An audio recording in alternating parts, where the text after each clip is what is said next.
Alors, on redémarre un enregistrement pour le point à l'ordre du jour qui est familiarisation avec l'environnement et les fonctionnalités de Zoom. Alors, je vais repartager le même document pour que vous puissiez suivre au fur et à mesure de ce que je vais dire, ou même pas, je pense que je vais plutôt procéder en parcourant l'écran de Zoom. Dans un premier temps, j'aimerais savoir si vous avez tous déjà... non, oubliez cette question-là, je vais vous la poser plus tard. On va commencer par parcourir l'écran de Zoom pour voir les fonctionnalités, comment ça fonctionne. Alors, en haut de votre écran, vous devriez voir des vignettes qui correspondent aux caméras de chacun des participants qui sont présents dans la rencontre. Ensuite, un petit peu plus bas, après la ligne des vignettes, vous devriez voir un bouton en haut à gauche qui donne les informations sur la rencontre. Alors, si vous cliquez sur ce bouton, vous allez voir qu'il y a une fenêtre qui s'ouvre et vous voyez les informations relatives à la rencontre. Alors, le bouton suivant nous indique qu'actuellement, on est en mode encrypté sur Zoom. Alors, donc, il y a une certaine protection de l'information qui est donnée, malgré qu'on sait que Zoom est reconnu comme ayant des failles de sécurité. On a une certaine protection. Ensuite, vous voyez un indicateur qui nous indique qu'actuellement, il y a un enregistrement qui est en train d'être fait. Ensuite, si on va en bas du panneau principal, de la fenêtre principale, vous voyez qu'il y a une barre qui contient des vignettes ou des menus, si vous voulez, des fonctionnalités qui sont disponibles pour les participants. Alors, vous devriez voir un bouton ou une vignette qui s'appelle Mute. Je ne sais pas si vous voyez ça en bas à gauche. Mute, ouais, avec une petite flèche. La petite flèche vous permet d'ouvrir une fenêtre interactive qui vous permet de voir les fonctionnalités qui sont disponibles et qui sont actives. Alors, c'est de l'information tout simplement qui est ici. Vous pourriez, si vous le souhaitiez, recalibrer ou régler à nouveau le microphone si jamais ça n'était pas bien réglé. Mais actuellement, les paramètres sont bien réglés. Mais vous pourriez aller consulter aussi les paramètres qui sont disponibles autant pour la caméra que pour le microphone que pour les écouteurs. Le bouton suivant, un petit peu à droite, c'est le bouton qui porte sur la caméra. Alors, la caméra, vous avez le choix de l'activer ou de ne pas l'activer ici. Et vous pouvez aussi la paramétrer. Le bouton un peu plus à droite, c'est le bouton portant sur la sécurité qui vous indique quels sont les éléments de sécurité qui sont activés. Ensuite, vous avez le bouton participant et celui-là est fort intéressant. Oui, le bouton participant est un bouton qui est de type commutateur. Si vous cliquez dessus, vous voyez apparaître à droite de la fenêtre principale la liste des participants. Est-ce que vous voyez cette liste-là? J'imagine que oui, cette liste des participants à droite. Alors, pour chacun des participants, vous voyez le nom et vous voyez aussi des icônes. Alors, vous voyez que vis-à-vis le nom Bernard Frigon, qu'il y a un petit bouton rouge qui indique que je suis en train d'enregistrer. Et vous voyez aussi que la même chose pour Jacques. Jacques est aussi en train d'enregistrer. Vous voyez aussi le bouton une petite icône de microphone. Alors, ça indique que mon microphone est actif et je suis en train de parler parce que vous voyez que ça bouge. Et vous voyez la caméra aussi. Alors, Jacques a une question. Oui, Jacques? Juste pour mentionner, moi, vous voyez que c'est un téléphone plutôt qu'un micro. Ça vous indique que moi, je suis sur une ligne téléphonique pour la partie vocale. Oui, c'est parfait, effectivement. Alors, si jamais en cours de route, vous souhaitez désactiver votre microphone, ce serait l'endroit où vous pourriez le faire. Vous pourriez cliquer sur votre bouton de microphone, sur l'icône de votre microphone et vous pourriez l'activer et le désactiver. Et la même chose pour la caméra. Vous pourriez l'activer ou la désactiver. Alors, moi, je peux aussi vous dire que c'est un endroit où vous pourriez modifier votre nom, le nom qui apparaît dans la liste. Et ce que je vais vous demander de faire, ce serait de remplacer le nom qui apparaît dans la liste pour votre prénom. Alors, pour ça, moi, je vais le faire. Je clique sur le bouton qui s'appelle More et je vois que je peux renommer. Alors, je clique sur Rename et je vais renommer pour Bernard.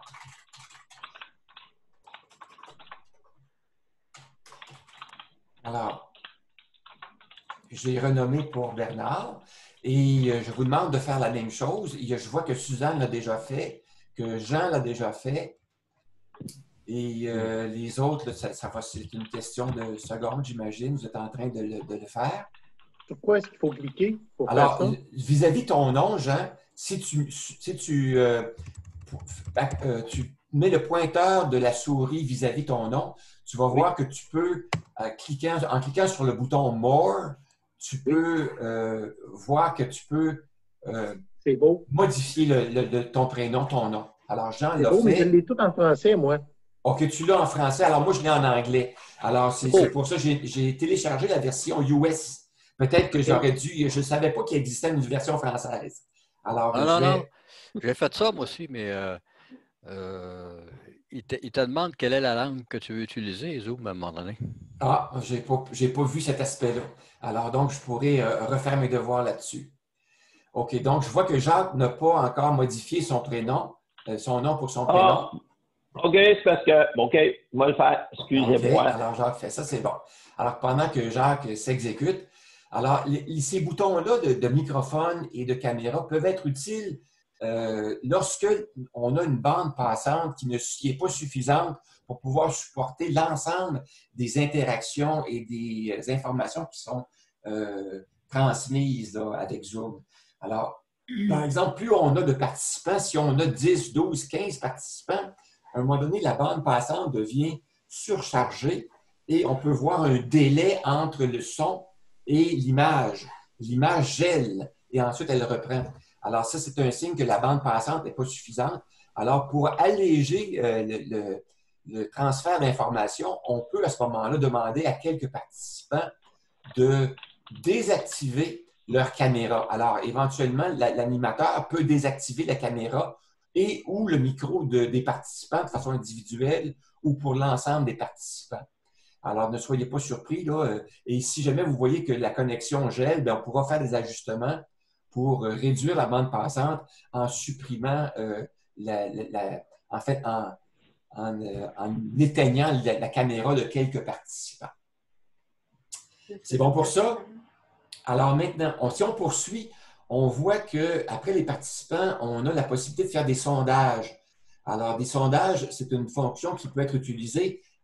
En formation, ça peut être fort utile. Alors, si j'avais préparé déjà des sondages, comme là dans l'exemple, moi je vois un exemple qui apparaît à l'écran, c'est un sondage qu'on a testé pour savoir pour qui on allait voter aux prochaines élections. Je ne sais pas si vous le voyez à l'écran. Pour qui voter? Alors, on voit 3 choix. Trump, Obama ou bien moi. Alors, c'est un test qu'on s'est fait la semaine dernière, là, Jacques et moi. Alors, on pourrait lancer le sondage, mais on ne le fera pas. Je l'ai lancé. OK. Ah, alors, c'est confidentiel. C'est confidentiel, c'est bon. OK. Alors, on va fermer le sondage. On va fermer le sondage maintenant. J'ai eu un vote. OK. Alors donc, c'est intéressant cette fonction-là de façon, parce que lors d'une formation, on peut avoir des questions qu'on veut poser aux gens et voir quelles sont les opinions ou les réponses de chacun des participants et ajuster la suite de la formation. Oui, Jacques, vas-y. Bernard, veux-tu expliquer l'autre façon aussi qu'on peut avoir de s'exprimer lorsqu'on a la liste des participants juste en bas de la liste, là, oui, le V, le X? Oui, tout à fait. On va regarder ça ensemble maintenant. Tu as tout à fait raison de me rappeler ça. Alors, dans le panneau de la liste des participants qui apparaît à droite de la fenêtre principale, il y a des pastilles au bas de la fenêtre qui apparaissent. Vous avez une pastille oui, non, aller plus rapidement, aller plus lentement, plus d'éléments et tout effacé. Alors, ces pastilles-là sont fort intéressantes parce que je pourrais, moi, vous poser une question et vous demander de répondre à l'aide des pastilles qui sont en bas. Alors, exemple, je pourrais vous dire, est-ce que vous voulez prendre une pause café maintenant? Alors, je vous demande de répondre en utilisant les boutons Yes, No. Alors, et là, je vois apparaître les réponses au fur et à mesure que les gens les inscrivent. Je vois que Jean a inscrit une réponse qui est je l'ai discuté, interpréter cette réponse-là. C'est probablement N'aime pas. N'aime pas. OK, n'aime pas. OK, c'est bon. Okay, mais j'ai deux personnes qui ne veulent pas prendre de pause café et j'ai deux n'aiment pas. Tu as un X en haut. Oui, moi, deux X, oui. C'est ça. Alors, j'ai pas personne qui veut avoir de pause café et j'en ai deux qui ont cliqué sur More. More, ça se trouve avec le fameux n'aime pas. C'est bon. OK. Alors donc, il n'y a personne qui souhaite prendre une pause café. Je vais donc effacer les réponses à ces questions. Voilà, c'est terminé. Alors, vous voyez que ça peut être fort utile en cours de rencontre d'utiliser ces pastilles-là pour obtenir une réponse rapide des participants. Denis, je t'ai vu lever la main. Est-ce que tu voulais poser une question? Oh, oui, si un des participants veut mettre, il doit s'absenter pour des raisons, il arrive quelqu'un chez eux, par exemple, puis il doit aller à la porte pour répondre. Oui. Est-ce qu'on peut mettre sa participation sur pause? Oui, tout à fait. Alors, la façon de faire, c'est d'aller avec la pastille More. Avec la pastille More, si vous survolez cette pastille-là, vous allez voir qu'il y a des icônes qui apparaissent. Vous avez l'icône N'aime pas, Aime, applaudissement, pause café et le petit dessin d'horloge indique que vous êtes absent. Ah, OK. Oui, vous vous absentez. Alors donc, quand on partira en pause café, on va utiliser l'item pause café pour dire on est parti à la pause café. Avant de partir à la pause café, on se donnera une heure de retour, tout simplement. Alors, c'est assez utile. Là. Puis votre statut, comme le statut pause café, je vais l'utiliser maintenant. Là. Alors, vous voyez vis-à-vis mon nom que je suis parti en pause café. Alors, ça va être facile pour moi de voir qui est revenu de sa pause café. Parce que lorsque je vais revenir, je vais recliquer sur More et la pause café. Si je reclique sur pause café, voilà. Alors, ma tasse de café est disparue. Alors, c'est un bouton là, on-off, un commutateur. Oui, mais supposons qu'on s'absente. Excusez. Oui, Denis? On veut s'absenter pour une demi-heure, pour une raison X, Y, Z, par exemple. Je veux changer la couche de mon flot, ou non, des choses semblables. Là. Est-ce qu'on peut le faire unilatéralement, mais dire on va être de retour dans une demi-heure? Oui, mais à ce moment-là, moi, ce que je te suggérais, c'est de le mentionner tout simplement. Là, je m'absente pour une demi-heure et tu mets ton commutateur d'horloge en pause. Tu indiques que tu es parti et lorsque tu reviens, tu recliques sur ton horloge pour la faire disparaître. Là, ça va signaler à tout le monde que tu es revenu. Oui, Jacques, tu as une question. Oui, c'est qu'on a la possibilité de la conversation, de mentionner ça. Il y a un item conversation de groupe. Ça pourrait être une façon de dire, une fois qu'on a indiqué le cadran, on passe un message à tout le monde dans la conversation de groupe. Bernard va le présenter tout à l'heure. Oui, justement, on est rendu là. Alors, le bouton conversation ou chat en anglais, alors, lorsqu'on clique sur ce bouton-là, il nous apparaît dans la fenêtre de droite la possibilité d'écrire un message. Comment on procède? Alors, dans le bas de la fenêtre des participants, vous voyez que vous pouvez acheminer un message à tous ou à un des participants. Alors, je vais choisir d'envoyer un message à tous et je vais taper ce message au clavier. Alors, le message est le suivant.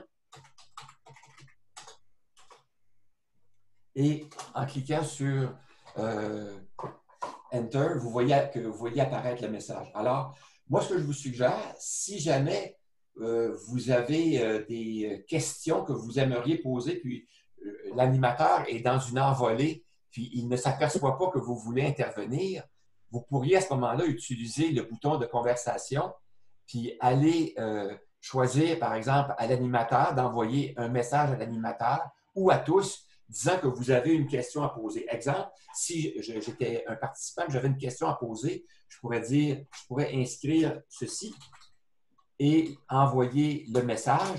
Ça veut dire que j'ai une question. Bernard a une question à poser. Alors, l'animateur, en voyant ça à droite, il va être interpellé et il va pouvoir vous céder la parole.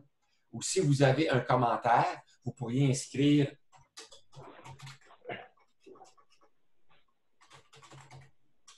ceci, c'est pour commentaire. Vous avez un commentaire à rajouter par rapport à un point. Ça peut être ça. Oui, vous avez un doigt levé, Louise. Oui, c'est ça, parce que moi, ça fige, là, puis ça ne marche pas. Je ne vous suis pas parce que je n'ai pas la moitié des icônes que vous parlez en bas. OK. Alors, la première question, la bande passante, moi, c'est parce qu'elle n'est pas assez forte. C'est quoi que je peux faire pour régler ça? Changer mon Internet? Parce que ça fiche tout le temps. Jacques, vas-y. Ça sera peut-être de couper ta caméra. On va pouvoir vérifier, parce que ta caméra, c'est ce qui prend le plus d'espace dans la bande passante. Et là, si je coupe la caméra, il faut que j'aille les autres petits boutons pour poser des questions. Puis en bas, moi, j'ai pas toutes les choses que... Ben, j'en ai, mais je les ai pas toutes. J'ai mute, stop vidéo, participant, share screen, réaction, puis more. Ben là, les autres va dans le more. Ouais, okay. Va dans le more. Puis là, tu as plusieurs possibilités. Quand on ne voit pas les autres éléments, normalement, c'est dans more, c'est la façon dont ton écran est peut-être divisé, là. Parce que oui, c'est exactement ce qui arrive, là. C'est que tu peux là, le mot ou le plus en français te permet d'accéder aux éléments que tu ne vois pas immédiatement à ta gauche du more. OK, là, j'ai chat, record on this computer, puis pause. Oui. C'est exactement ce qu'on voit, nous, lorsqu'on a un plein écran, exemple. Ça, c'est, dans un sens, si tu étais sur une tablette ou si tu étais sur un cellulaire, tu verrais peut-être plus, justement, ce more-là, ou le plus en français, qui fait que tu peux quand même accéder à tout ce que Bernard a expliqué, mais c'est simplement qu'on ne les voit pas immédiatement, question de largeur de l'écran. Ou encore, ça pourrait être dû à la configuration de ton écran, c'est-à-dire le nombre de pixels que tu as choisi lorsque tu as configuré ta carte vidéo. Si tu as choisi un affichage, par exemple, 780 par 560 pixels, peut-être que ça ne donne pas suffisamment de résolution pour pouvoir afficher toutes les subtilités, toutes les icônes en même temps. Alors, si tu changeais la résolution de ton écran pour une résolution plus élevée, peut-être que tu pourrais voir toutes les icônes à ce moment-là. Là, j'ai changé, puis j'ai poll, chat, share screen, record, réaction. OK, c'est ça qu'on a aussi. Ah, OK. Maintenant, pour ce qui est de ta bande passante, étant donné que tu... Les questions, là, si je veux poser des questions, les réactions, c'est... Oui, bien, je vais... juste oui et non. Puis tantôt, tu disais qu'il y avait une main levée pour ça, j'ai pas ça. OK. Alors, parfait. Alors, on va reprendre les explications. On va reprendre les explications, Louise, sur cet item-là. Alors, pour voir apparaître ces pastilles-là, il faut cliquer sur Participants. Oui, OK. Alors, dans Participants, on a la liste des participants en haut. Ah, OK, ils sont en Et bas. ensuite, je les voyais pas. la liste des pastilles suit la liste des participants. Elle est rendue à mi-chemin à peu près dans le panneau de droite. Est-ce que tu vois ça, Louise? Oui, c'est bon. Parfait. Maintenant, pour régler ce qu'on appelle le délai entre le son et l'image, puis le fait que ton image gèle, une des choses que tu pourrais faire, c'est que tu pourrais désactiver ta caméra. Ça va, comme disait Jacques, réduire la charge de la bande passante qui semble être problématique pour toi. Alors, tu pourrais, dans la liste des participants, vis-à-vis ton nom, tu pourrais cliquer sur le bouton More et ensuite ouvrir la fenêtre et choisir Stop vidéo. Choisir l'option Stop vidéo. More. J'ai juste rename. Mais attends un peu, si je vais Stop vidéo en bas. OK, là, je l'ai arrêté. Parfait. Alors, à ce moment-là, nous, on ne voit plus l'image, on ne voit plus ton image, Okay. on voit simplement ton nom qui apparaît vis-à-vis la vignette de l'image qui te représente. Okay. Alors, Question. Vous m'entendez? Est-ce que Louise nous voit, par contre? alors, Oui. parfait, c'est bon. Alors, oui, Jacques, tu as une question. Oui, justement, c'est une façon que vous avez aussi lorsque vous quittez pour une demi-heure, exemple. Okay. L'idéal serait de fermer la caméra. De cette façon-là, on peut voir que la personne est partie. Vous avez donné votre commentaire dans la conversation. Vous avez dit j'ai quitté. C'est une façon que, exemple, supposons que je n'étais que par téléphone pour me joindre à la rencontre parce que je suis à un endroit que je n'ai pas accès à la vidéo ou je veux pas que je sois avec un cellulaire. Puis, peu importe qu'on ait ou un problème de caméra, ben, c'est une autre façon. On peut rentrer uniquement en audio sur la conférence et on peut être comme Louise est là présentement, en audio et en vidéo pour les participants, mais simplement en audio chez elle, là, qu'elle ne peut pas transmettre sa caméra. Fait que quelqu'un qui n'a pas de caméra sur son ordinateur, il est capable de suivre la conférence aussi. C'est une excellente suggestion, Jacques. Même que je vous recommande, lorsqu'on vous prendrez une pause, lorsqu'on prendra une pause tous ensemble, on pourra désactiver nos caméras, désactiver nos microphones lorsqu'on partira et les réactiver au moment où on revient. Alors, ce serait une très bonne chose. Denis, tu as le doigt levé. Oui, je voulais revenir sur une question antérieure. Pour envoyer un message à tout le monde, il faut peser sur le bouton chat. Oui, alors, dans la fenêtre des participants, à droite, en bas, tu devrais voir une petite écriture qui t'indique là, si tu veux envoyer un message à tous ou seulement à un participant. Alors, tu peux... Dans More? Non. Est-ce que tu vois la fenêtre des participants? Oh oui. Parfait. Alors, en bas, on indique à qui on veut envoyer un message. Moi, ce que je vois en anglais, c'est « to everyone » et une petite flèche qui me permet d'ouvrir une liste pour choisir une personne parmi les personnes qui sont présentes. Et ensuite, je peux taper au clavier un message. Alors, je n'ai pas ça, moi. Dans le bas, j'ai la bande, le plus bas possible de la bande du panneau participant. J'ai invite puis mute me. En bas des pastilles. En bas des pastilles. Ouais. Ouais, OK, ça, j'ai ça, mais encore plus bas que ça, tu devrais avoir quelque chose, qu'une fenêtre qui est à ouvrir. Il y a une autre section à cette liste-là qui est disponible. Je n'ai pas ça. Tu n'as pas ça. Est-ce que tu as, à côté de Invite et Mute All, est-ce que tu as 3 petits points?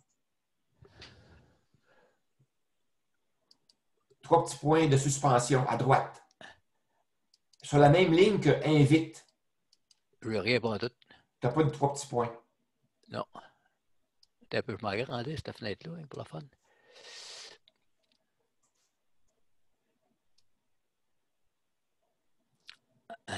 Non. Tout ce que j'ai, c'est invite puis mute me. C'est tout. Sur ce panneau-là. Ah, on ne voit pas la même chose, là.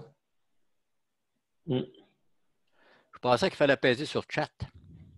Ben, essaye, vas-y. Clique sur chat, le bouton là. chat. Oui. Puis là, je vois chat, je vois private gens. Je vois un paquet d'affaires dans le chat. Je vois apparaître le panneau chat par-dessus participants. Puis je vois les gens qui ont chatté. Denis a une question. Jean, privately. C'est moi qui ai envoyé une question. Ah, c'est marqué Try Message Here. Bon, oui. Si je clique dessus, là, on va dire Hello. On va suivre ça. Envoyez Hello. Nous, va apparaître. On n'a rien reçu. Je l'ai eu. Ah, et donc, il a choisi des personnes à qui l'a envoyé. Parce qu'il l'a envoyé en privé. OK. Oui. Faut pas l'envoyer en privé, quoi? Oui, tu peux l'envoyer à tout le monde. Ah, c'est marqué à Jean. Ah, je vois là. Oh, j'aurais pu cliquer sur... On peut se parler en sourdine. Vous pouvez vous envoyer des petits messages secrets. Oui, on peut parler du professeur et de sa présentation en sourdine. Mais faites attention, si vous vous trompez, c'est comme si vous parlez à toute la classe. Mais là, pour résumer, là, pour avoir ce panneau-là, excusez-moi. Et pour l'enregistrement, je ne sais pas s'il conserve le panneau.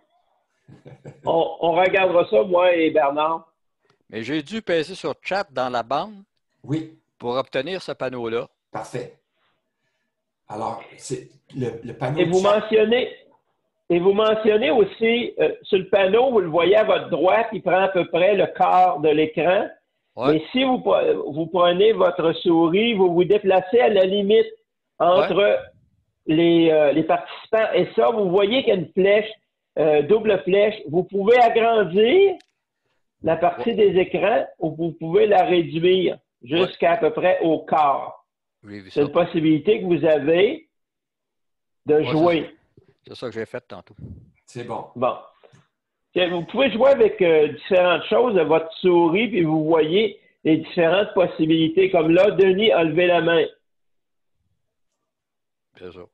J'ai pesé tantôt.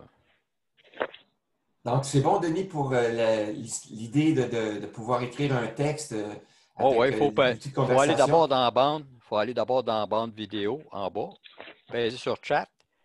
Après avoir pesé sur participant, puis là, apparaît. Participant, je ne pense pas que ce soit nécessaire. Je pense que si on pèse sur chat, va apparaître directement le panneau avec le message dans lequel on peut envoyer à tout le monde ou privément. C'est ça. C'est ça. Finalement, ce que je constate, là, c'est que le bouton chat est un bouton qui est on-off, mais à 3 positions. Alors, on peut voir apparaître pas la liste des participants seuls avec les pastilles en bas, ou si on reclique à nouveau sur le bouton des participants, on voit apparaître la liste des pastilles remonte à peu près à mi-hauteur et apparaît un 3e bloc qui est la conversation du groupe. Alors, on voit les éléments de conversation du groupe. Oui, j'ai tout ça. Voilà, parfait. Alors, donc, c'était un bouton comme à 3 positions, finalement, le bouton chat. Oui, c'est le contexte qui décide ce qui va apparaître. Oui. Alors, donc, le bouton suivant, c'est le bouton, pour moi, c'est Share Screen. J'imagine pour vous, c'est partage d'écran. Alors, vous avez la possibilité là, de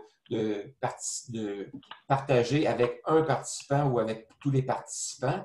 Et la possibilité aussi, moi de mon côté, je peux, je ne sais pas si vous avez la possibilité vous-même de partager un document. J'imagine que oui, vous pourriez partager un document. Moi, je l'ai fait. Si jamais vous avez besoin de le faire, je pourrais vous piloter la première fois que vous le ferez à ce moment-là pour vous indiquer comment le faire. Alors, absolument, les documents qu'on veut partager, il est bon de les avoir identifiés au préalable, les avoir comme pré-ouverts dans notre navigateur Windows, de sorte qu'ils vont déjà être prêts à être ouverts et affichés à l'écran. C'est beaucoup plus facile comme ça que si on se met à aller chercher dans notre explorateur Windows, aller chercher le répertoire, ensuite le document. C'est un peu plus long. Si on les a déjà comme pré-ouverts, ça va être plus rapide.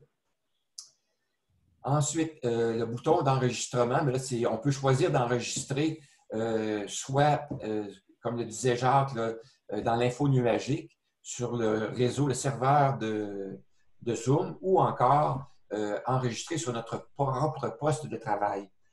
Par défaut, les usagers de Zoom qui sont des clients payants, toutes les rencontres sont enregistrées par défaut dans les répertoires, dans l'info nuagique de Zoom. Alors, il faut savoir ça. Alors, c'est pour ça qu'il y a des problèmes on dit qu'il y a des problèmes de sécurité avec Zoom. Ça peut être une des raisons, c'est que toutes les rencontres sont enregistrées et sont dans l'info nuagique. Alors donc, il faut être conscient de ça. Par ailleurs, les participants peuvent enregistrer sur leur poste de travail chacun. Alors, actuellement, il y a Jacques et moi qui enregistrons cette section-ci de la présentation. Ensuite, les réactions. Le bouton réaction.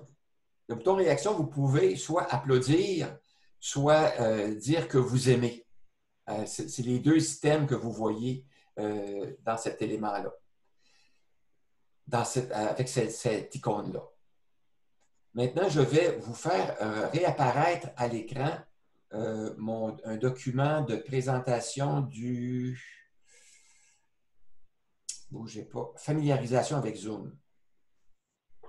Je vais vérifier s'il y a des choses que je voulais vous dire avec Zoom. Oui, je voulais vous dire, d'abord, la première chose que je voulais vous dire, c'est pourquoi c'est bon de se familiariser avec Zoom. C'est que Zoom étant un nouvel outil pour un grand nombre, c'est peut-être bon d'apprendre à l'utiliser et à se familiariser avec son fonctionnement parce qu'il pourrait nous être utile dans plusieurs contextes et avec plusieurs groupes.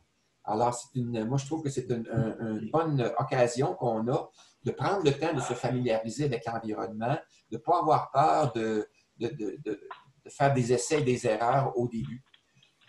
Zoom est utile dans plusieurs circonstances. Hein. Si vous voulez voir les circonstances dans lesquelles Zoom peut être utile, vous pouvez cliquer sur l'item ici, le Zoom. Ici, j'ai Zoom US. Je ne sais pas ce que ça va donner si je clique dessus. Pour vous montrer les possibilités. Vous devriez voir à l'écran le site de Zoom ou une partie du site de Zoom et voir que Zoom nous permet de faire des réunions et des conversations. Il nous permet de faire des webinaires vidéo, c'est-à-dire des webinaires, c'est-à-dire comme c'est des événements, on appelle ça des grands événements et des assemblées. Et dans les grands événements et les assemblées, souvent, ce qui se produit, c'est que l'administrateur de la réunion, le responsable de la réunion, va régler l'entrée des participants en désactivant leur caméra et en désactivant leur microphone, de façon à ce qu'ils puissent fonctionner avec un grand nombre de participants en ne générant pas trop de bandes passantes. Pour que les gens puissent y avoir accès et aussi en limitant les interventions qui peuvent être dérangeantes pour les conférenciers. Il peut aussi servir de système téléphonique visuel, un peu comme Skype si on veut, et il peut aussi servir pour faire d'autres applications. À droite, il y a un petit bouton là, on ne voit pas, mais il y a une pastille qui s'appelle Marketplace ou Market.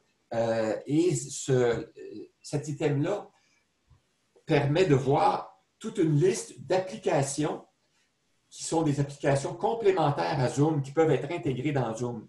Alors, il y a toutes sortes de choses là-dedans. Entre autres, il y a des enregistreurs séparés. Il y a toutes sortes d'éléments, des logiciels qui permettent de prendre des enregistrements de Zoom et de les morceler, d'ajouter du texte, de faire des annotations dans les documents, etc. Alors, il y a plusieurs logiciels qui sont offerts en complément à Zoom. Alors, si jamais vous voulez explorer ça, vous pourrez le faire.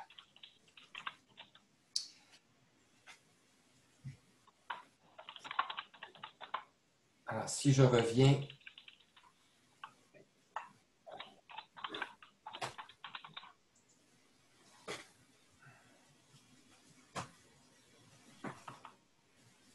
j'ai l'impression que ma caméra est sortie. Est-ce que vous voyez que ma caméra est sortie, non? Non, on te voit toujours. On te voit. OK, c'est bon. Alors, je vais cliquer sur Stop Share. En haut, moi, je vois la possibilité d'arrêter le partage et je vais relancer le partage à ce moment-là du document que je voulais partager avec vous.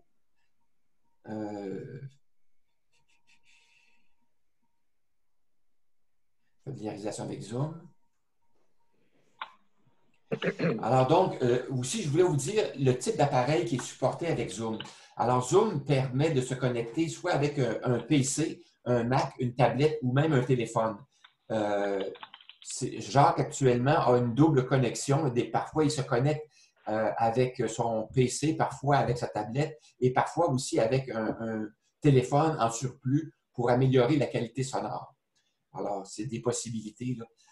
C'est ça. Alors, pour ce qui est des rencontres de formation, moi, personnellement, je ne privilégie pas l'accès par téléphone parce qu'on a souvent des documents à présenter et à partager et ça va être c'est plus difficile de comprendre, de suivre la conversation, suivre les explications. Si on est seulement au téléphone, on ne verra pas le partage des documents aussi bien. Ensuite, les enregistrements, on en a parlé. Les tests de périphériques. Alors, vous avez vu qu'on peut tester la caméra et nos haut-parleurs et tout ça à l'entrée d'une session Zoom ou avec les boutons en bas de notre écran principal là, qui nous permettent de faire des tests à nouveau. Ensuite, la disposition des éléments à l'écran, on a tout vu ça. Parcours des zones sensibles. On a tout vu ça, ces éléments-là sont faits. Il nous restait à faire un partage. On a partagé tantôt un document Word. On va maintenant, je vais tenter avec vous de partager un document qui est un PowerPoint avec narration. Je vais voir si ça fonctionne, si vous entendez bien le son. Alors, je vais quitter ce partage-ci et je vais redémarrer le partage d'un nouveau document qui est une présentation PowerPoint. Je ne sais pas si on la voit à l'écran ici, document test. Document test.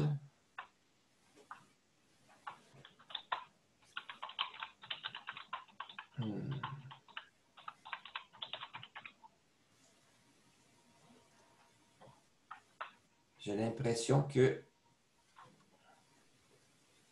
je vais essayer d'aller le rechercher avec ici.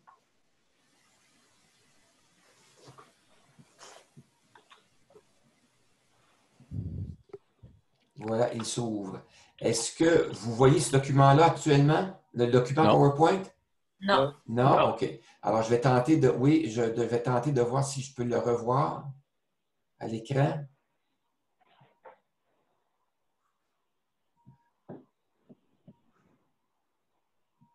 Non, je ne le vois pas. Je vais tenter à nouveau.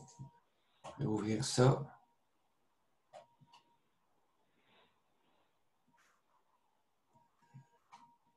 Non, je vois pas le document que j'ai ouvert.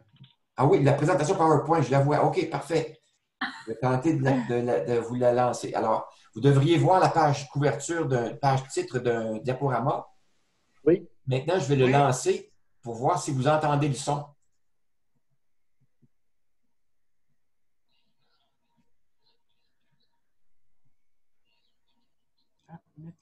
Est-ce que vous avez entendu le son?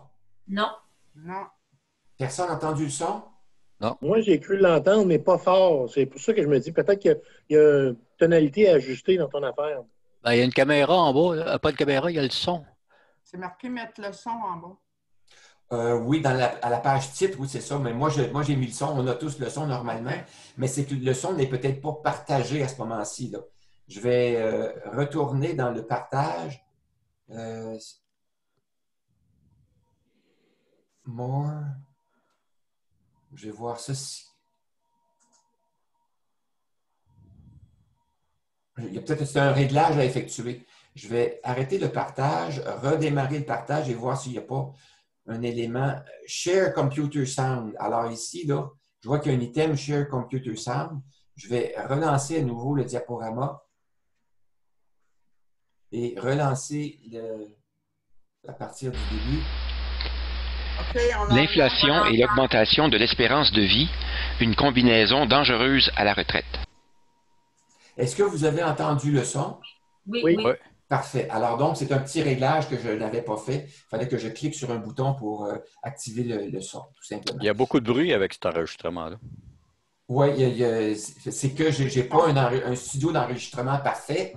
Le son qu'on entend, il y a comme un bruit de fond, c'est le bruit de fond du ventilateur de mon appareil, de mon micro-ordinateur au moment où j'ai fait l'enregistrement. D'accord. C'est un petit peu plate, mais je n'ai pas ce qu'il faut pour enlever ce bruit de fond-là. Les professionnels, j'imagine qu'il y aurait des logiciels pour enlever ça, là. Mais moi, je ne dispose pas de ces logiciels-là, malheureusement. Mais merci de me le signaler. Hein? Éventuellement, ce serait des améliorations à faire là, à l'avenir si on a le temps de le faire. Alors donc, on va arrêter le partage de ça. Je pense que j'ai parcouru l'ensemble des éléments que je voulais voir dans cette section-là de l'ordre du jour. Je vais donc arrêter l'enregistrement